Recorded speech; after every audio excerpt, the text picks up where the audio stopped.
adelantando, estaba con nosotros Monseñor Andrés Carrascosa Coso, nuncio apostólico del Papa en Panamá. Monseñor, bienvenido. Gracias, buenos días. Como siempre, bueno, todo marcha a su debido momento, sí, y dentro de lo especificado para la Jornada Mundial de la Juventud. Ya sí, incluso esta semana se escogió la frase característica de este evento. Sí, sí.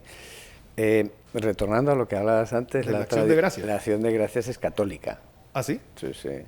Existe una misa de acción de gracias que es cuando terminan las cosechas. En Europa se decía a comienzos de octubre. En Canadá se hacen más tarde porque las cosechas son más tarde. En Estados Unidos, o sea, al final se pone una fecha en noviembre. Pero hay una fiesta católica muy antigua de acción de gracias al terminar las cosechas. Entonces, yo creo que viene de por ahí. Viene de por ahí. Sí, con la Jornada Mundial de la Juventud las cosas van caminando en su ritmo.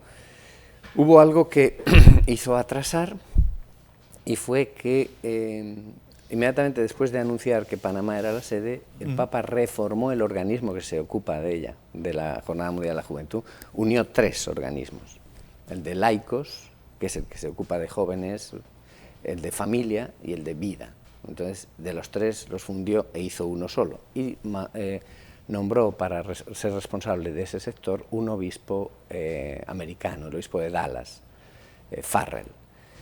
Llegó a Roma a comienzos de septiembre a tomar posesión y regresó a traerse sus cosas, y en ese momento se anunció el consistorio y lo nombró cardenal, por lo cual todo lo de los... Pero mientras tanto ya ha habido una delegación de Panamá que han estado reunidos y estamos esperando que en el mes de diciembre vendrá la primera delegación de Roma a visitar los lugares y las cosas antes de decidir. O sea, primero se hace un reconocimiento sobre el terreno y eso tendrá lugar ya en el mes de diciembre. Mientras tanto, el Papa ya ha escogido el lema que tendrá que ver con la Virgen, que tiene que ver con el sí de María, yo soy la sierva del Señor, que se haga en mí según tu palabra. Que obviamente pues coincide también con los 500 años de la fundación de Nuestra Señora de la Asunción de Panamá. Santa María la Antigua, la patrona de Panamá, ¿no? La verdad es que nos ha dado mucha alegría esta designación. Ahora el Papa tendrá que escoger la fecha y tendrá luego que ir viendo los lugares, pero eso se va a hacer sobre el terreno, repito. Pareciera que el Papa es un ave rara dentro de un mundo cada vez más nihilista, un mundo cada vez más donde yo decía de Panamá, es decir, nosotros vamos a recibir al Papa tal vez con la sociedad más fragmentada y más crispada que hemos tenido en los últimos 30 años.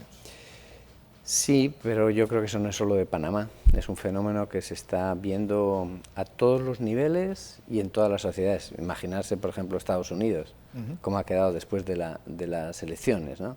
Es una fragmentación prácticamente al 50%, ¿no? Pero no solamente Estados Unidos, es decir, todo. Colombia, o sea, Francia, España. España, tienes lo mismo.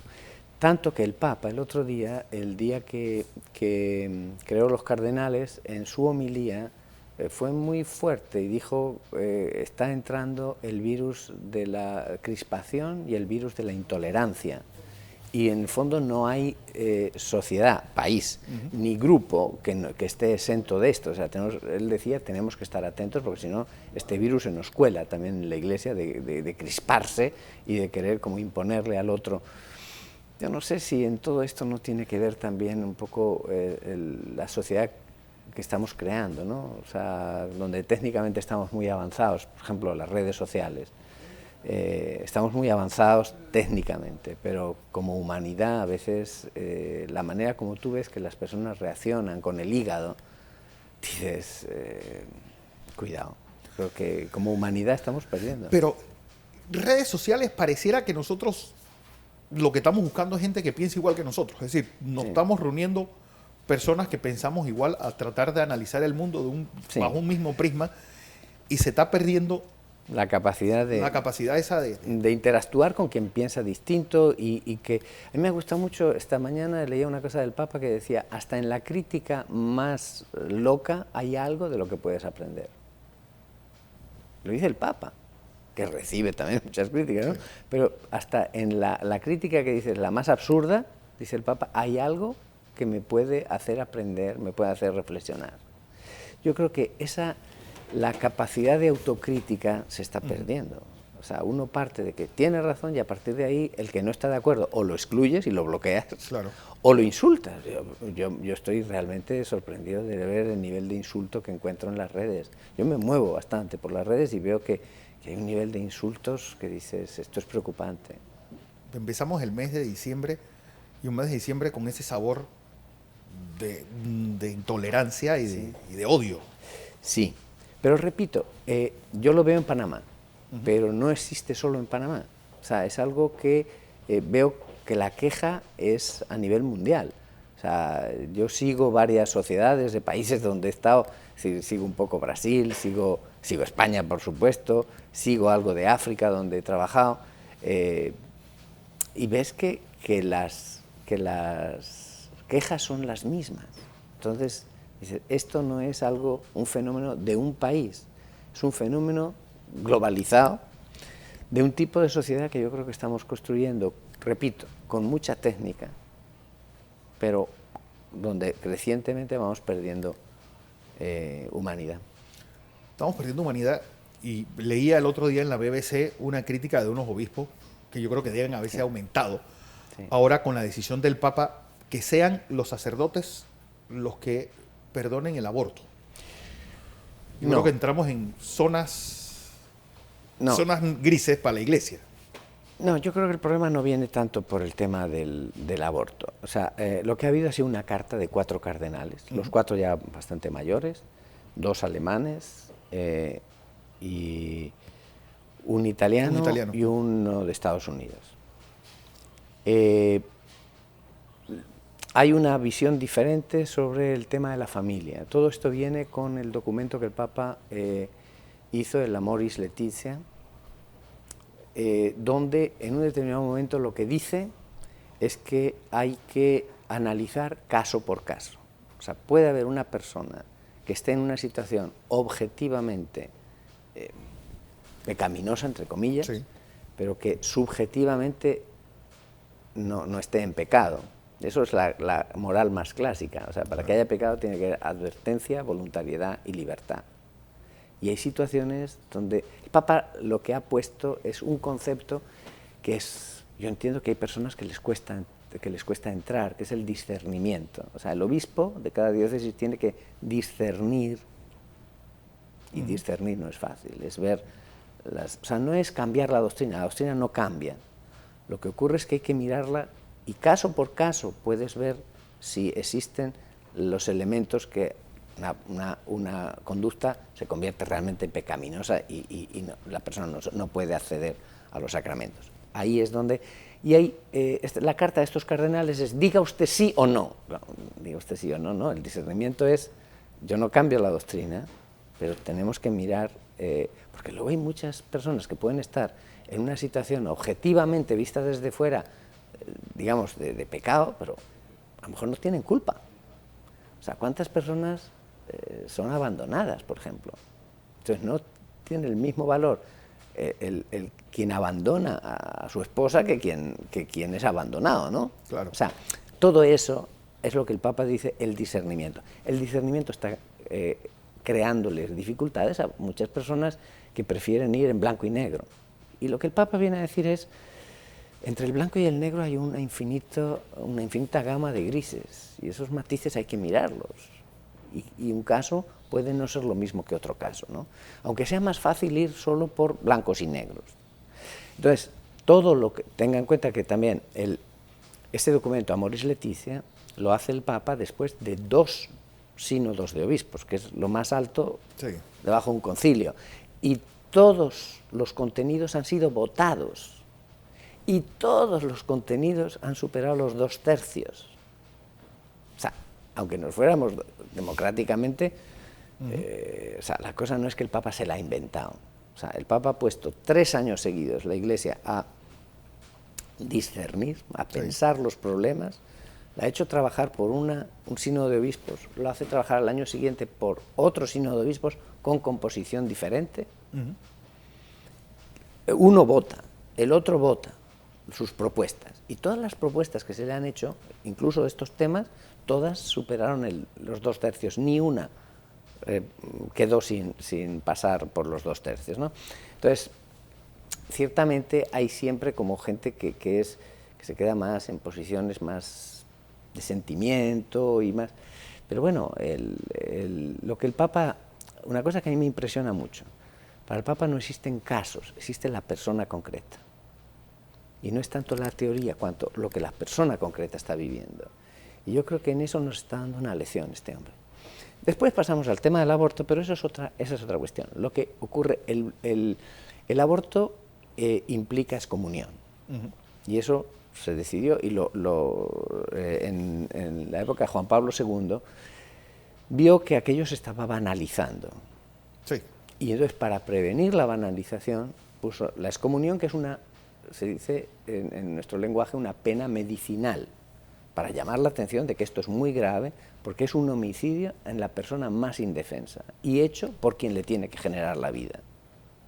Entonces, esa excomunión, el Papa decidió que la pudieran levantar solamente los obispos, o personas designadas por los obispos en cada diócesis, los penitenciarios o penitenciarios.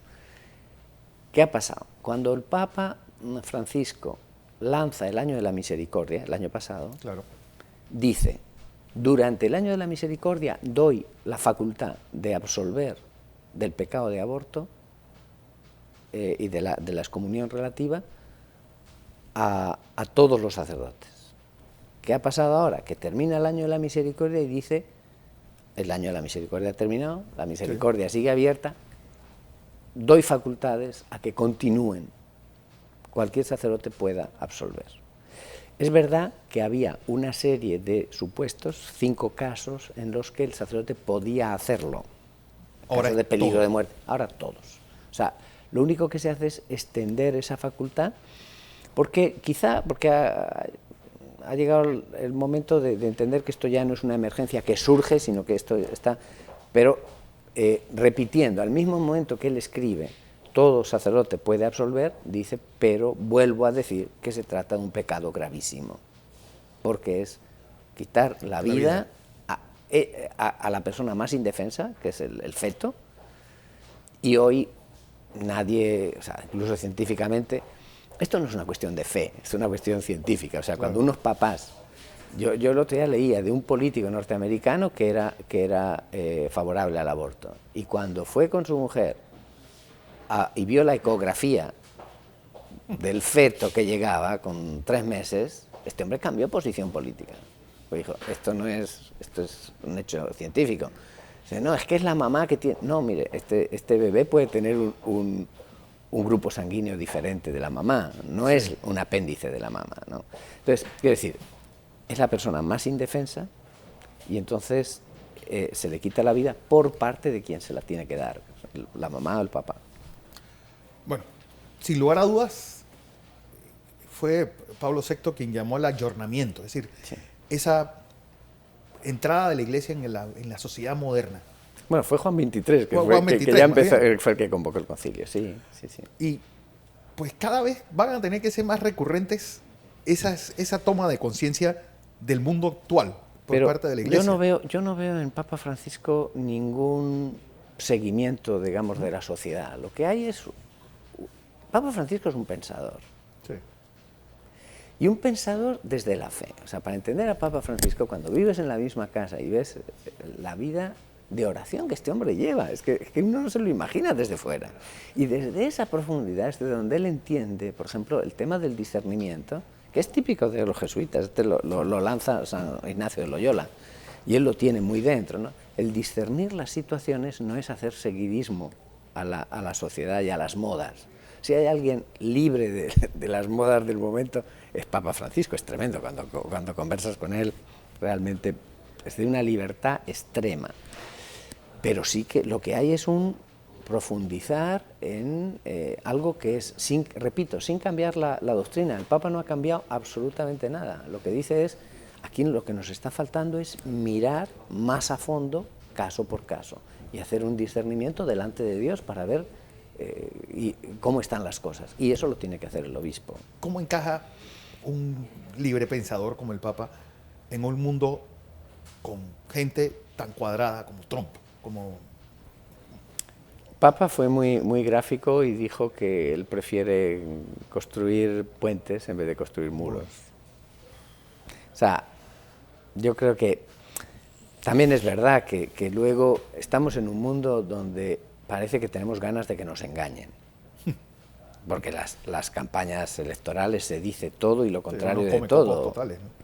Y o sea, al final te das cuenta que todavía no ha tomado posesión y las declaraciones ya no son las de las campañas. Tanto que los más extremistas dicen nos está traicionando. Exacto. Entonces, eso también hay que tenerlo presente. Después, yo no tengo por qué entrar en cuestiones de política americana, pero iban a ser 11 millones y ya no, ahora ya serían 3, ahora ya no son los ilegales, son los que tengan antecedentes penales. O sea, todo ese tipo de cosas. Pero la posición del Papa simplemente es, este mundo necesita puentes. Es lo que estábamos diciendo, los muros nos llevan a las intolerancias.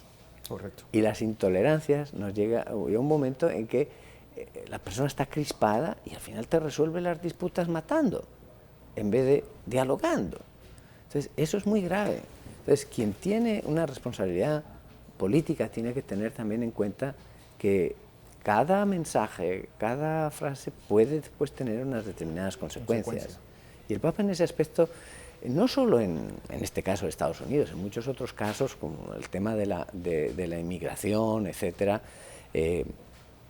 nos está llamando la atención porque no podemos cerrarnos en una xenofobia que nos hace daño, sobre todo en determinados países. O sea, yo creo que bueno, incluido este. Incluido este. A mí me choca aquí mucho. O sea, yo veo que ciertas posiciones de intolerancia, le miro el apellido y fue su abuelo el que llegó. O sea, si a su abuelo le hubieran hecho lo que él está proponiendo, él no estaría aquí. No estaría acá. Entonces yo creo que en ese aspecto el Papa está yendo mucho a la raíz de estas cosas y decir, bueno, cuidado, o sea, habrá luego que regular las cosas. No digo que no, pero hay que mirarlo de otra manera. Yo ayer me llamó mucho la atención, yo puse anoche un tuit, me llamó mucho la atención. Le preguntan a un niño, ¿en tu escuela hay muchos extranjeros? Y dice, en mi escuela lo que hay son niños. Los niños a veces ven mucho más lejos. Mucho más profundas las cosas. Como siempre, un placer tenerte acá. Andrés Carrasco Sacoso, nuncio apostólico de Su Santidad en Panamá.